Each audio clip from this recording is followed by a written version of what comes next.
नमस्कार दर्शक बंधु आज हूँ जुलाई 20 तारिख रविवार। आज दिन जाकर केतेक गुरुत्वपूर्ण खबर आसतु जानिबा। जदि आपण माने हम चैनल नुआ तेबे वीडियो को लाइक करी चैनल को निश्चित सब्सक्राइब करंतु। तेबे चलंतु आज खबर उपर नजर पकेइबा। तेबे प्रथम खबर दाना बांची आउ एक लघुचाप। राज्य में पुणी एक लघुचाप सृष्टि होई पारे। आसंता 21 तारिख रे उत्तर बंगोपसागर रे एक घूर्णिबलय सृष्टि हेबार संभावना अछि। 23 तारिख रे पश्चिमबंग संलग्न उत्तर बंगोपसागर रे लघुचाप सृष्टि हेबो बोली वरिष्ठ कृषि पाणीपाग विशेषज्ञ प्रोफेसर सुरेंद्रनाथ पशुपालक पूर्वानुमान करिसंती। पश्चिमबंग संलग्न उत्तर बंगोपसागर रे लघुचाप सृष्टि हेबा परे सेही स्थान रे 3 दिन जाय रहिबो। 26 तारिख रे स्थल भाग को जीवो। वर्तमान जो लघुचापटी सक्रिय अछि सेही बळी हेबाकु थिबा लघुचाप धानबाद पाटना और दिल्ली आडकु जाई पारे। एही लघुचाप आसंता 24 तारिख रे स्पष्ट चिन्हित लघुचापर रूप नेब। 25 तारिख सुधा यह अवपात्र रूप नेब बोली डॉक्टर पशुपालक कहिसंती। तेबे परवर्ती खबर सुवर्णरेखा नदी रे चतुर्थ बन्या। ए वर्ष बालेश्वरवासी दुख आनी सुवर्णरेखा। सुवर्णरेखा नदी रे बन्या आसी प्रभावित होउचंती बालियापाल एवं भोगराई ब्लॉक। एही दुई ब्लॉक रो 80 रु अधिक गाँ में पशिची बन्या पानी। राति अधरे हठात पानी माड़ी आसियारु भोगराई रो कुंभीरगड़ी पंचायत रो 5टी नईकुलिया गाँ जलबंदी होई रहिछि। अंटे पानी भितरे पशि जिबा आसिया करुचंती छोट पिला महिला एवं गाई गोरु। नीलगिरी ब्लॉक रो द्वारकाशुणी अंचल रे दृश्य देखिले दुख लागिबो। लगाण वर्षा भांगी जाइछि केनाल रो आड़ीबंध। बिलरे माड़ी जाइछि 3 फुट उच्चर माटी। नष्ट हो जाइछि चाष। ब्राह्मणी और काणी नदी रे बन्या आसिया फल केन्द्रापड़ा जिल्लार 2टी ब्लॉक राजनगर एवं पट्टामुंडाई जलमग्न होइछि। पानी घेर रहिछि राजनगर ब्लॉक रो प्राय 30टी गाँ। सर्वाधिक प्रभावित होउछि राजनगर ब्लॉक रो ओस्तिया, राजपुर और चंदनपुर पंचायत। सेहीपरि काणी नदी रे बन्या आसियारु पट्टामुंडाई रो 4टी पंचायत रे पशिछि बन्या पानी। पट्टामुंडाई रो बलभद्रपुर एवं श्रीरामपुर पंचायत एवं सिंह गाँ सबुठु बेसी प्रभावित होउछि। तेबे परवर्ती खबर पिपिल नाबालिका झील को पेट्रोल ढाली जाली देले। पुणी आसिला महिला निर्यातनार आउ एक छातीतरा घटना। पुरी जिला निमापड़ा बलंगार जड़े युक्त 2 छात्री को निया लगाई जाली देले दुर्बृत्त। साइकेल सांग घर जाउथिया बेले बाटरे 3 जण युवक नाबालिका को अटकाई पेट्रोल ढाली निया लगाई दैचंती। गुरुतर अवस्था नाबालिका पीड़िता को भुवनेश्वर स्थानांतरण करा जायछि। घटनास्थल रे बलंगा पुलिस रो छानबिन। बालेश्वर एफएम छात्री मृत्यु घटना सारा राज्य में हईचई सृष्टि करथिया बेले एबे निमापड़ा रे ए घटना सभ्य समाज उपरे बड़ प्रश्नवाची सृष्टि करिछि। तेबे परवर्ती खबर पीड़िता शरीर 70% पोड़ी जाइछि। निमापड़ा ब्लॉक अंतर्गत बलंगारे नियारे पोड़ी होई जाइथिबा नाबालिका को एम्स रो बन यूनिट रे भर्ती करा जाइछि। तांकर 70% शरीर पोड़ी जाइथिबा नै एम्स पक्षरु कुआ जाउछि। एपटे घटना घटिथिबा स्थान रे पुरी एसपी पिनाक मिश्रक सहित उपजिल्लापाल एवं साइंटिफिक टीम पहुंची तदंत आरंभ करचंती। पुलिस डीजी कहिसंती अभियुक्त मानकु शीघ्र धरा जिवो। पीड़ितांक चिकित्साधीन थिबारु तांकु पचरा उचरा करा जाई नै।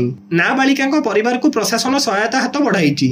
पुरी उपजिल्लापाल 30,000 टंका चेक देबा सहित निमापड़ा वीडियो 15,000 टंकार सहायता देइचंती। उभय पीड़ितांक परिवार लोकंकु भेटिचंती। एही घटना रे तीव्र उद्वेग प्रकाश करचंती उपमुख्यमंत्री प्रभाती परिडा। दोषीक विरुद्ध रे कड़ा कार्यानुष्ठान निया जिवो बोली उपमुख्यमंत्री कहिसंती। तेबे परवर्ती खबर हीराकुद डैम रे पुणी 2टी गेट खोलिला।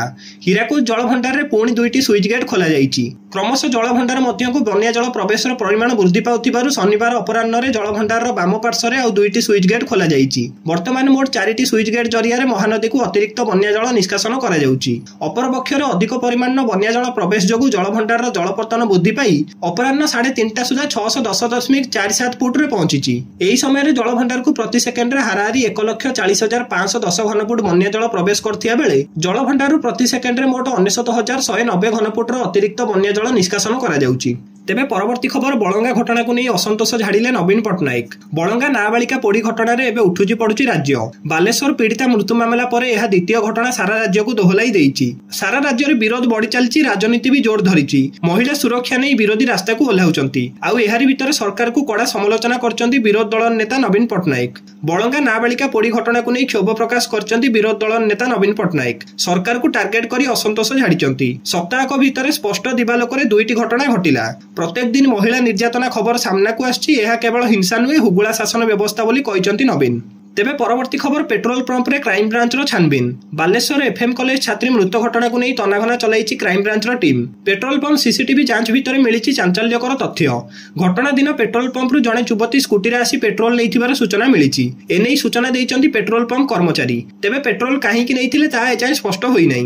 फकीरमोहन महाविद्यालय निकट में तारेनी पेट्रोल पंप रही। क्राइम ब्रांच रो टीम पेट्रोल पंप रो सीसीटीवी फुटेज जांच करने सहित सीसीटीवी कैमेरार हार्ड डिस्क को जबत करिछि। तेबे परवर्ती खबर बन्या पानी रे बुलुची कुंभीर। बन्या पानी रे बुलुची कुंभीर केन्द्रापड़ा जिला राजनगर ब्लॉक रो ओस्तिया गाँ को माड़ी आछि बन्या पानी। तेबे कुंभीरटी बन्या पानी रे बुलुथिया बेले लोक माने भयभीत अवस्था रे अछंती। गाँ रो लोक माने कुंभीर भୟରେ घरु बाहरु नांती। गाँ चारिपाखे पानी जमी रहिथिया बेले लोक माने अनेक समस्यार सम्मुखीन हेउचंती। ता भितरे कुंभीर भय लोकंक चिंता बढ़ाइछि। अनेक समय रे केन्द्रापड़ा रे कुंभीर କୁମ୍ଭୀର ଟାଣି ନେବା ଖବର ସାମ୍ନାକୁ ଆସୁଛି। ଲୋକଙ୍କୁ ଆକ୍ରମଣ କରିବାର ଆଶଙ୍କା ରହିଛି, ତେଣୁ ଏଥିପ୍ରତି ବନ ବିଭାଗ ପକ୍ଷରୁ ପଦକ୍ଷେପ ନେବାକୁ ଦାବି ରହିଛି। ଲଗାଣ ବର୍ଷା ଯୋଗୁଁ ବାଲେଶ୍ୱରର ତଳିଆ ଅଞ୍ଚଳ, କେନ୍ଦ୍ରାପଡ଼ାର ବିଭିନ୍ନ ଅଞ୍ଚଳରେ ବନ୍ୟା ସ୍ଥିତି ସୃଷ୍ଟି ହୋଇଛି। ଜମିବାଡ଼ି ସବୁଠି ପାଣି। ଏଭଳି ସମୟରେ ତଳିଆ ଅଞ୍ଚଳକୁ ବନ୍ୟା ପାଣିରେ କୁମ୍ଭୀର ପଶି ଆସିଥିବାର ଦେଖି ଲୋକଙ୍କ ମନରେ ଭୟ ଦେଖାଦେଇଛି। ଫଳରେ ଘରୁ ବାହାରିବାକୁ ଲୋକ ଡରୁଛନ୍ତି। ତେବେ ପରବର୍ତ୍ତୀ ଖବର, ପୁଣି କୋଟିଆ ଉପରେ ଆନ୍ଧ୍ରର ନଜର। ଆନ୍ଧ୍ର ଛାଡୁନି କୋଟିଆର ମୁହଁ। କୋରାପୁଟ ଜିଲ୍ଲାର ପଟ୍ଟାଙ୍ଗୀ ବ୍ଲକର କୋଟିଆକୁ ପୁଣି ଥରେ ନିଜର ଦାବି କରିବାକୁ ଚକ୍ରାନ୍ତ ଚଳାଇଛି ପଡୋଶୀ। କୋଟିଆରେ ଡିଜିଟାଲ ସର୍ଭେ କରୁଛି। ଆନ୍ଧ୍ରପ୍ରଦେଶର ପାର୍ବତୀପୁରମ ମାନ୍ୟମ ଜିଲ୍ଲାର ଅଧିକାରୀ ଗତ ସୋମବାରଠାରୁ କୋଟିଆ ଆସି ସ୍ଥିତି ଜାହିର କରିଛନ୍ତି। ପ୍ରତି ଘରେ ଆନ୍ଧ୍ର ସରକାରଙ୍କ ଲୋଗୋ ଏବଂ କ୍ଲିନ୍ ଇଣ୍ଡିଆ, ଡିଜିଟାଲ ଇଣ୍ଡିଆ ଲେଖାଯାଇଥିବା ଘର ନମ୍ବର ଉଲ୍ଲେଖ କରି ଷ୍ଟିକର ସବୁ ଲଗାଉଛନ୍ତି। ଏହି ଲୋଗୋ ଜରିଆରେ କୋଟିଆ ପ୍ରତି ପରିବାର ସମ୍ପର୍କରେ ତଥ୍ୟ ଗ୍ରହଣ କରୁଛି ଆନ୍ଧ୍ର। ପୂର୍ବରୁ KYC ପାଇଁ ଲୋକଙ୍କ ଆଙ୍ଗୁଠି ଛାପ ନେଇଥିଲେ ଆନ୍ଧ୍ର ଅଧିକାରୀ। ଓଡ଼ିଶାର ବିଦ୍ୟୁତ ମିଟର ବାହାର କରି ଆନ୍ଧ୍ରର ବିଦ୍ୟୁତ ମିଟର ଲଗାଇଥିଲେ ଏବଂ ଡିଜିଟାଲ ଇଣ୍ଡିଆ ଅଭିଯାନ ନିମନ୍ତେ ଘର ଘର ବୁଲି ସର୍ଭେ ଆରମ୍ଭ କରିଛନ୍ତି। ତେବେ ପରବର୍ତ୍ତୀ ଖବର, ବନ୍ୟା ଉଜାଡ଼ି ଦେଲା ଚାଷ, ବଢି ପାଣି ଯୋଗୁଁ ନଷ୍ଟ ହେଲା ଏକର ଏକର ଫସଲ। ବନ୍ୟା ଉଜାଡ଼ି ଦେଲା ଚାଷ, ଏକର ଏକର ଚାଷ ଜମିରେ ପାଣି ମାଡ଼ି ବସିବାରୁ ବ୍ୟାପକ ଫସଲ ନଷ୍ଟ ହୋଇଛି। ଯାଜପୁର ଜିଲ୍ଲା ଧର୍ମଶାଳା ବ୍ଲକ ପଟୁଣିଆ ପଞ୍ଚାୟତରେ ଦେଖିବାକୁ ମିଳିଛି ଏଭଳି ସ୍ଥିତି। ଗେଙ୍ଗୁଟି ନଦୀରେ ବନ୍ୟା ଯୋଗୁଁ ପ୍ରଭାବିତ ହୋଇଛି ଅଞ୍ଚଳର ଏକର ଏକର ଚାଷ ଜମି। ପଟୁଣିଆ ପଞ୍ଚାୟତର ଏକର ଏକର ଚାଷ ଜମିରେ ଚାଷୀ ଧାନ, ନଳିତା ଏବଂ ବିଭିନ୍ନ ପନିପରିବା ଫସଲ କରିଥିଲେ। ହେଲେ ଏବେ ବନ୍ୟା ଜଳ ଯୋଗୁଁ ଏସବୁ ଫସଲ ନଷ୍ଟ ହୋଇଯାଇଛି। ଧାର ଉଦ୍ଧାର କରି ଫସଲ କରିଥିବା ଚାଷୀ ଏବେ ଚିନ୍ତାରେ। ଏମିତିରେ ଏନେଇ ପ୍ରଶାସନ ପକ୍ଷରୁ ବିହିତ ପଦକ୍ଷେପ ନେବା ପାଇଁ ଚାଷୀମାନେ ଦାବି କରିଛନ୍ତି। ତେବେ ପରବର୍ତ୍ତୀ ଖବର, ସମ୍ବଲପୁର GM ବିଶ୍ୱବିଦ୍ୟାଳୟର ଛାତ୍ରଛାତ୍ରୀଙ୍କ ସୋସିଆଲ ମିଡିଆ ଉପରେ କଟକଣା। GM ବିଶ୍ୱବିଦ୍ୟାଳୟର ଛାତ୍ରଛାତ୍ରୀଙ୍କୁ ସୋସିଆଲ ମିଡିଆରେ ବିବାଦୀୟ ପୋଷ୍ଟିଂ ଏବଂ ଆଲୋଚନା ଉପରେ ଲାଗିଲା କଟକଣା। GM ବିଶ୍ୱବିଦ୍ୟାଳୟ ରେଜିଷ୍ଟ୍ରାର ଲଗାଇଲେ କଟକଣା। ଛାତ୍ରୀ ନିର୍ଯାତନା ଘଟଣାର ମୁଖ୍ୟ ଅଭିଯୁକ୍ତଙ୍କୁ ପୋଲିସ ଗିରଫ କରିଥିବା ବେଳେ ପୋଲିସ ତଦନ୍ତ କରୁଛି। ସୋସିଆଲ ମିଡିଆରେ ଅନେକ ମିଛ ଖବର ବୁଲୁଥିବା ବେଳେ ତାକୁ ପୋଷ୍ଟ ନ କରିବାକୁ ନିର୍ଦ୍ଦେଶ ମଧ୍ୟ ଦିଆଯାଇଛି। ଏହାଦ୍ୱାରା ବିଶ୍ୱବିଦ୍ୟାଳୟର ଛବି ଖରାପ ହେଉଥିବାର କର୍ତ୍ତୃପକ୍ଷ କହିଛନ୍ତି। ପାଠପଢ଼ାରେ ମନୋନିବେଶ କରିବା ପାଇଁ ପତ୍ରରେ ପରାମର୍ଶ ରହିଛି। ତେବେ ପରବର୍ତ୍ତୀ ଖବର, ପାଣ୍ଡିଆନଙ୍କ ପରି ରାଜନୀତିରୁ ସନ୍ନ୍ୟାସ ନେବେ ବାଲେଶ୍ୱର ସାଂସଦ ପ୍ରତାପ ଷଡଙ୍ଗୀ। ବାଲେଶ୍ୱର ଫକୀରମୋହନ କଲେଜର ଛାତ୍ରୀ ସୌମ୍ୟାଙ୍କର ମୃତ୍ୟୁକୁ ନେଇ ବାଲେଶ୍ୱର ସାଂସଦ ପ୍ରତାପ ଷଡଙ୍ଗୀ କରିଛନ୍ତି ପ୍ରେସମିଟ୍। ଛାତ୍ରୀଙ୍କ ଅଭିଯୋଗ ପରେ ପ୍ରିନ୍ସିପାଲଙ୍କ ସହିତ ତତ୍କାଳ କଥା ହୋଇଥିବା କହିଲେ ପ୍ରତାପ।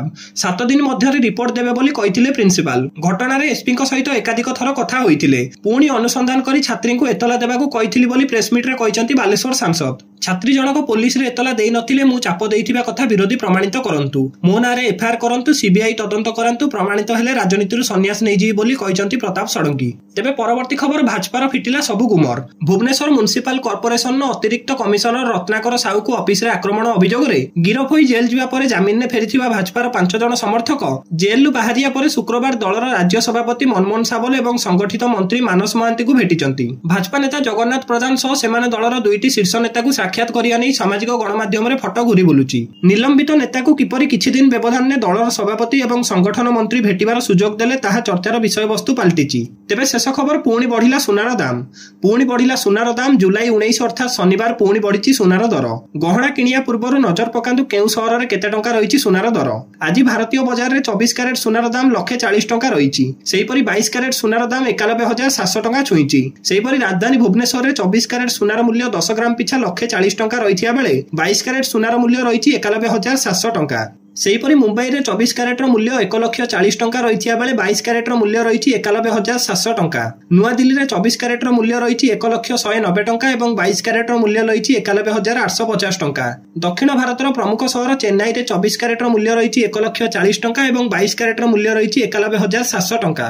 ଦର୍ଶକ ବନ୍ଧୁ, ପ୍ରତିଦିନର ଗୁରୁତ୍ୱପୂର୍ଣ୍ଣ ଖବର ଜାଣିବା ପାଇଁ ଆମ ଚ୍ୟାନେଲକୁ ନିଶ୍ଚିତ ସବସ୍କ୍ରାଇବ କରନ୍ତୁ। ଜୟ ଜଗନ୍ନାଥ, ଧନ୍ୟବାଦ।